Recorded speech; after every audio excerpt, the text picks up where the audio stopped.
And the private sector organization of Jamaica, PSOJ President Howard Mitchell, is calling on Prime Minister Andrew Holness to look into the circumstances that gave rise to the contract and how it was handled.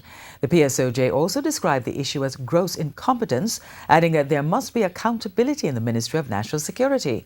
In a release, the PSOJ also stated that after so much concern about the pre-owned police vehicles, it's unacceptable that there are still issues surrounding delivery time and the suitability of the vehicles for the JCF.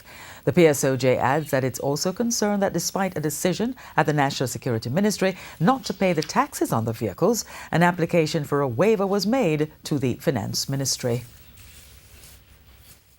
And the Ministry of National Security is maintaining that all procedures concerning the procurement of the vehicles for the police were appropriately followed. In a release today, the ministry pointed out that the tender documents stated that the cost to be submitted by bidders should include the total of the bid, excluding any discounts offered.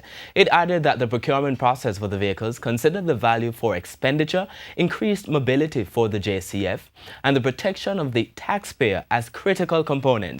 According to the ministry, OBRIEN'S Car Sales and Rental Limited was awarded the contract by the National Contracts Committee, NCC, after a public tender was issued in July 2016.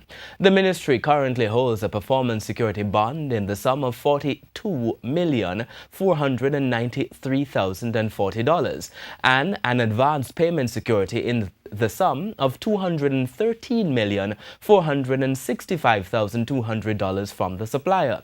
The ministry has the option of redeeming these bonds on demand to recover any financial losses. However, according to guidelines received from the Ministry of Finance as well as legal advice, the ministry has decided to wait before pursuing the matter of payment of duties.